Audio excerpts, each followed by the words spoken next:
Our next speaker is Michael Wunsch, and he is going to be talking about improving the management of white mold in dry beans. So, such an important topic. Thank you so much for your time today, and the floor is yours. Okay, well, I'd like to talk today. I'd like to give you an update on our fungicide application timing research.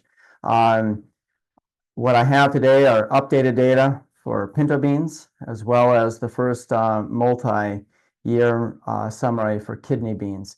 And I'd also like to share follow-up research that we started this year that's looking at optimizing fungicide application interval. Okay, so how many days between successive applications, and also the number of applications. I get this question quite a lot of whether I should apply twice or 3 times under really high disease type scenarios, and we finally have looked at that. So very good.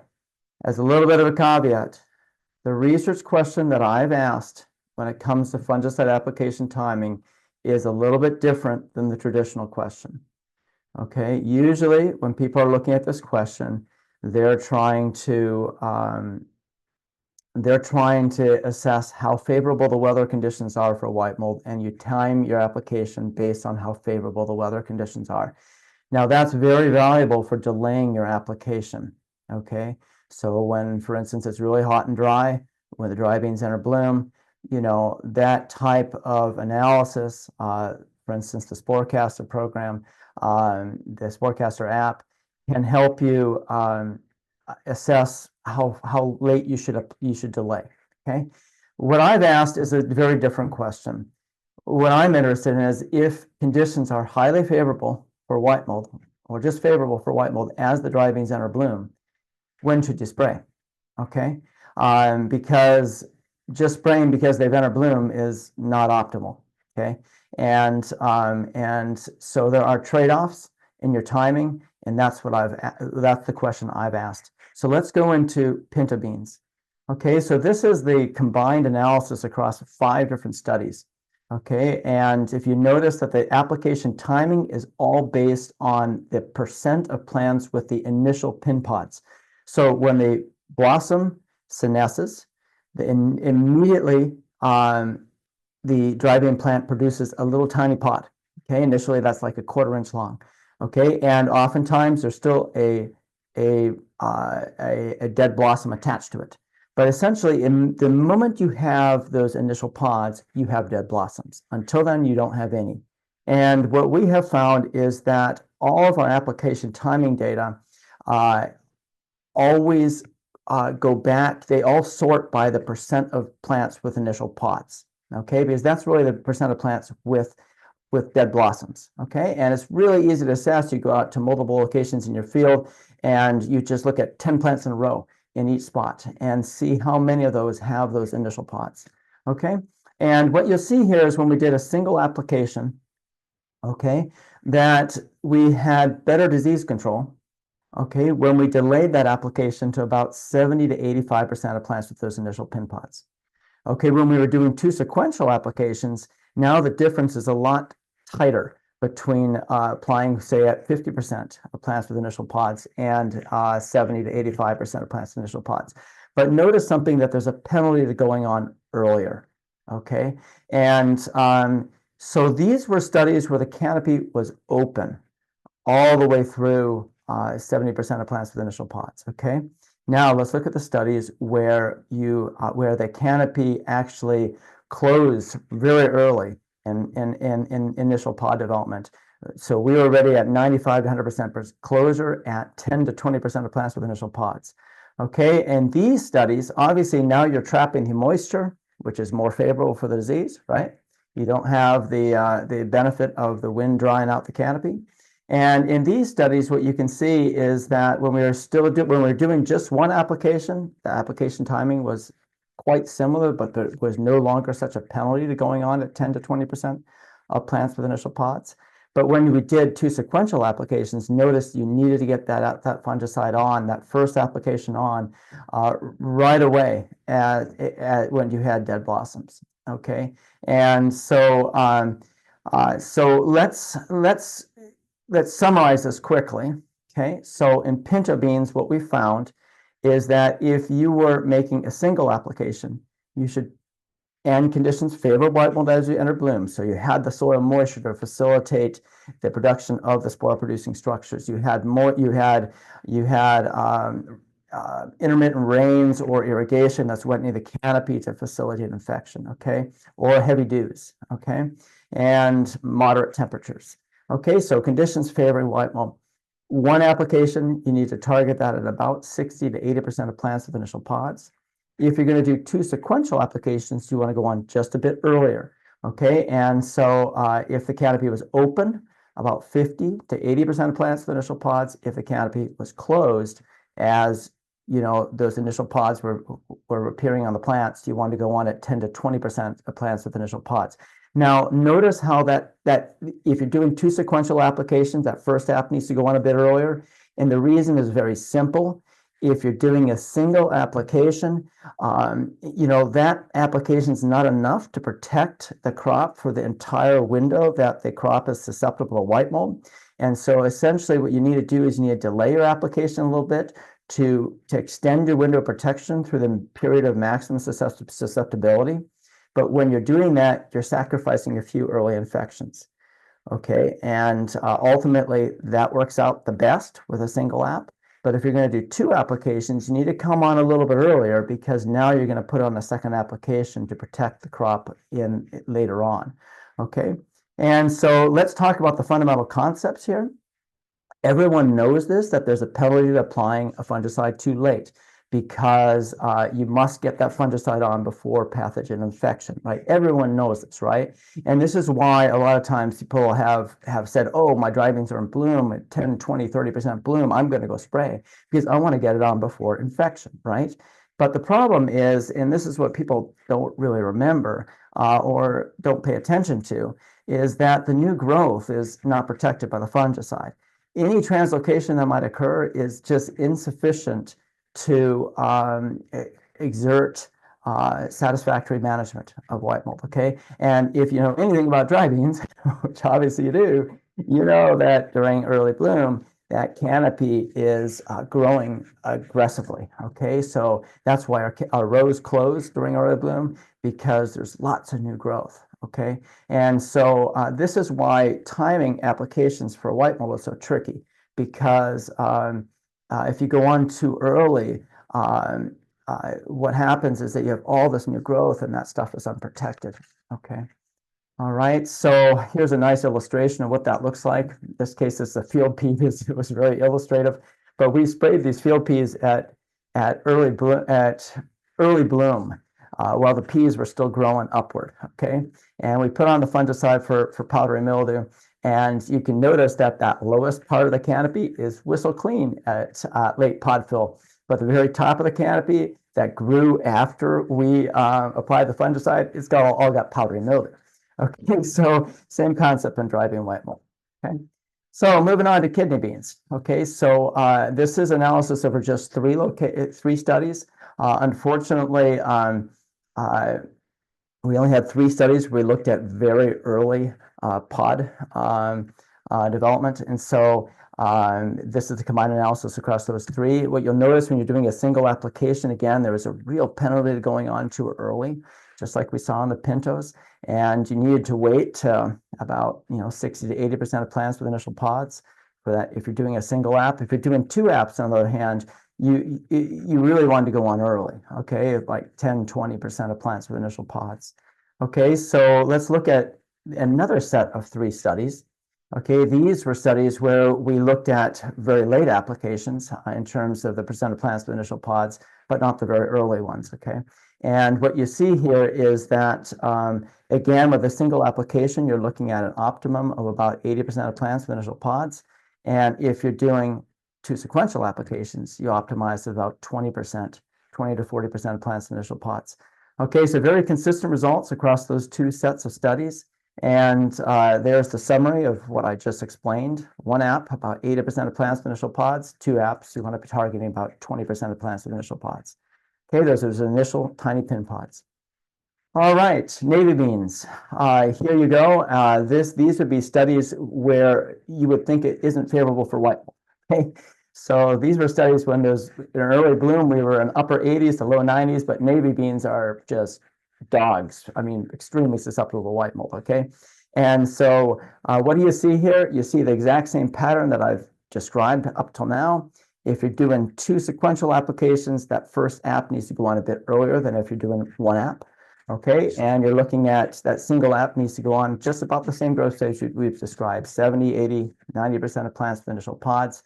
If you're doing 2 sequential apps, what optimized 20 to 50% of plants with initial pods. But that was when it was hot. Okay, what about when it's cool? If you're doing a single app, it just got overwhelmed and we just got annihilated. Okay, so a single application wasn't enough when it was cool. All right.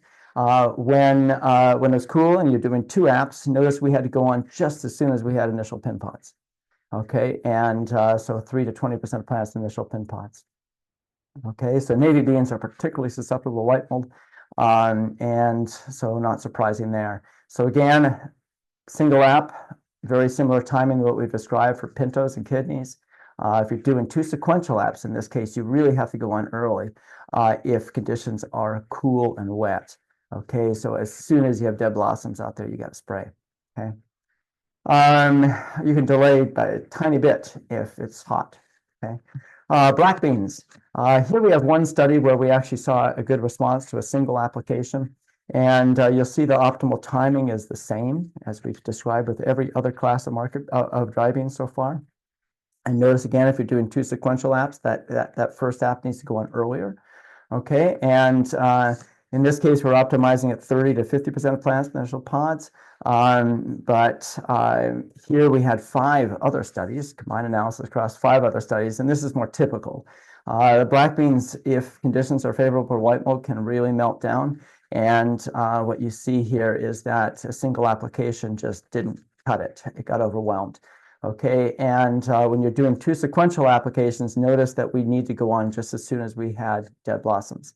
So my recommendation with black beans is that if you think the risk of white mold is high, you should plan on 2 apps, and you should time that first application to either coincide with just as soon as you have initial dead blossoms, i.e. initial pin pods, if it's quite cool. If it's a little bit warmer, you could probably get away to waiting till about 20, 30% of plants with initial pin pods. Okay, but very similar to navy beans, you got to go on early. Okay, so what do we have here? Okay, what's a take home here? We've seen that there's a penalty to applying too early. Okay, we've seen that there's a penalty to applying too late. Okay, and the optimal timing differs for 1 versus 2 sequential applications. And optimal timing, of course, is dependent on the weather and canopy closure, and in the case of the pinto beans, where we actually had a chance to look at that. I'm sure it'd be true on all of them. And so essentially, if conditions are more favorable for white mold, you got to push it forward just a little bit. If it's a little bit less favorable, you push it back a little bit, whether that's canopy closure or temperature or moisture. But you're looking at differences here of like 2 days. Okay, the difference between 10% of plants with initial pin pods and 30% of plants with initial pin pods, or 40% of plants with initial pin pods, can be 1 or 2 days. Okay, and you go out to 70, 80% of plants with initial pin pods, you're looking at another 2, 3 days, many years. Okay, sometimes it's more if it's really cool, but you're looking at a very narrow window for targeting the fungicides, and this helps us understand immediately why we've had so many problems with fungicide management of white mold. Okay, and this is hard to achieve. First off, our fields are usually not consistent. You know, unless you happen to have just a perfectly flat field with totally exactly the same soil type all the way across. You know, I mean, growth stage can differ across a field, and you have to take the best average you can. Okay, second, not every day is a spray day, and not every day are field conditions such that you can actually get into that field with a sprayer. Okay, in terms of how moist it is. Okay, sometimes it's just too wet. All right, and so we have a challenge here in trying to achieve this. And so, you know, and the other challenge that we have is that if you notice, the white mold management was not very good, even at optimal timing. Okay, you're looking at like 50% control, and even when you got it right. Okay, so what we did this year is we asked the question, can we improve fungicide performance by modifying application interval and or application frequency? Okay, in theory, shortening the interval should help us because basically it protects that new growth, and that should give us earlier. Okay, you protect the new growth earlier if you're spraying at say 7 days between applications versus 10 or 14. All right, and in theory, that should help us give us more flexibility on when we go on with that first application. Okay, we should be able to go on earlier and get away with it. Okay, and but obviously, if you shorten that interval, what happens? Do you need a third one? Okay, and this is how we did the testing. We did it all tractor applied. So this video is from soybeans, but it gives you an idea. Okay, and so it's a PTO-driven sprayer, the pulse width system. Then we modify the pulse width as needed to achieve our desired output with our nozzles that we need to optimize performance in that particular canopy architecture. Okay, and we put these on at 6 miles an hour. You can see we have flags out there to mark the front and end of the spray area. Okay, and so the driver doesn't get lost out there. And there's also a non-sprayed distance between the treatment plots that allows him to turn on and off his boom without having to slow down. Okay, and so we did all this with the tractor applied unit because I didn't want a hand boom 5 acres, and that's what this was. This is 5 acres, and so and also higher accuracy, right? Okay, so what did we learn? Now, these are the pinto beans. Okay, we have a single application. Then in the middle part, you see 2 applications, either a target 7 days apart, target 10 days apart, or target 12 days apart. You notice there's a range on the actual interval because not every day is a spray day, and not every day was the field dry enough to get through with the sprayer. Okay, same thing that everyone deals with. And then you're looking at 3 application sequence with those target intervals. And first off, what I want to show you that was problematic in this study is I want you to look at the non-treated. And what you can see is whether you look at the disease data, which do not have bar graphs, just the numbers in the yellow shading or yellowish-brown shading, or you look at the bar graph, which is the yield, what you can see is that the disease pressure was not consistent across the study footprint. Now, we did this with 9 experimental replicates, which really mitigated things, but this is always what you have with white mold. It's often variable pressure, okay? And in this case, what we did is all of these timing treatments for any given application frequency and interval were grouped together. So if you look at this 2 applications of 7 days apart, you were looking at non-treated control between those 5 application timings all right next to each other, okay? So within that little block, the pressure would have been quite consistent. But then that block would have been randomized with, say, the next block, which was like 10 days apart, 2 applications, okay? Or versus a single application. And basically, the frequency with which any one of these application interval or frequency treatments ended up on an area of high disease pressure or low disease pressure differed. Okay, and so you can see some of these treatments were subjected to higher levels of disease pressure than others. Okay, again, the timing treatments within should have been, pretty close in pressure, but across these different intervals and frequencies, there were differences, which is a limiting factor, but yet we can still see a lot and learn a lot from this. First off, what you can see immediately is that when you were doing 2 applications, we saw the best yield gain from target 12 days apart, okay? And when you were doing 3 applications, okay, we got our best yield gain from target 10 days apart, okay? And if you look at the overall yield gains and the overall yields. We did the best with 3 applications 10 days apart. Okay, so let's look at this another way. All right, and the other thing I would mention on that 3 applications 10 days apart, notice how just going on just as soon as you basically just as soon as you had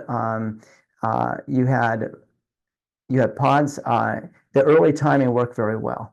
Okay, now this is another way to look at that.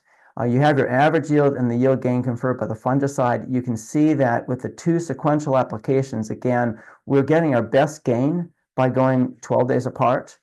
But really what performed the best overall were 3 applications 10 days apart. And it makes sense that if you're doing 3 apps, you now shorten the interval a bit because there's only so long a window you need to protect. Okay, but basically what these results would suggest is that really we got our best under really high disease pressure. We needed to have 3 apps about 10 days apart. Okay, and if you're going to do a 2-app sequence, you really want to be targeting about 12 days apart. Okay, and I would stress, I mean, this is 1 study 1 year. We need to do this again, and we will. And normally my white mold footprints are more consistent than this. And so hopefully this next year we won't run into these differences in disease pressure issues. But by all means, this is promising in the sense that it gives us an idea of how we need to, what type of interval we should be targeting. Okay, how about kidney beans? Okay, so again, let's take a look at 2 applications. Okay, where you're seeing the best yield gain here with target 10 days apart. And you're getting, I understand that the yield gain is pretty similar with the 12 days apart, but notice there you actually had, again, you have disease pressure differences, okay? But on balance, it looks like about 10 days apart, maybe optimal, okay? But really we got the best management when we went to 7 days apart with 3 sequential applications. Okay, and so here you'll see, despite having very, very high disease pressure, we managed to achieve the same yields and very similar levels of disease control as that 10 days apart 3 apps that had much lower disease pressure. Okay, and so looking at that another way, here you go. Here you have your average yield, and there you have your yield gains. And again, what it appears it would be is if you're going to do 2 apps, probably 10 days apart, maybe 12, but probably 10 days apart is probably the best for kidney bean. But really for kidney beans, it appears you need to have 3 applications about 7 days apart. Now, this coincides with what I've been told by several producers independently that grow kidney beans in either under irrigation or in areas where it's highly favorable for white mold on a recurrent basis. And I've had several growers tell me independently that by trial and error, the way that they manage to grow kidney beans year in, year out without excessive white mold is by doing 3 applications 7 days apart. Okay, and so that coincides. Our data basically coincides with what they shared with me. Okay, now, so under these high disease pressure scenarios, we're looking at probably needing 3 applications to avoid the type of train wrecks that we've all seen, okay, and experienced. And so is this financially possible? One thing everyone needs to know is that the label for Topsin was updated recently to permit 2 applications at 40 fluid ounces. Okay, and Topsin applied twice at 40 fluid ounces is actually very effective. Okay, and it's very affordable. So if you use Topsin twice at 40 fluid ounces, and then you only have to purchase one of the more expensive products, say Endura or Propulse or Omega. This is doable, but pay attention to labels. I haven't checked the labels for T-methyl and some of the other generics yet this year, but as of last year, Topsin and one of the generics allowed 2 applications at 40 fluid ounces, but T-methyl still did not. So watch your labels so that you stay in label, okay? And I just close by saying thank you to my staff. They all work very long hours to get this done, and they're very dedicated. Again, that application timing, frequency, and interval study was 5 acres, all with PVC pipe-based irrigation systems. And yeah, and very good. And lastly, remember, these are your checkoff dollars that are funding us, as well as support from the North Dakota Department of Agriculture and the 2 grant agencies that they oversee, the Crop Protection Product Harmonization and Registration Board and the Specialty Crop Block Grant Program. And I would give a special shout out to Bollingberg Seeds, Green Valley Bean Company, and Kelly Bean, who have not only been gracious enough to help me source the moderate seed quantities I need, you know, a couple 100 pounds of this, a couple 100 pounds of that, but on top of that, donate the seed. So give them a word of thanks when you see Kurt or John or Dean. Thank you very much.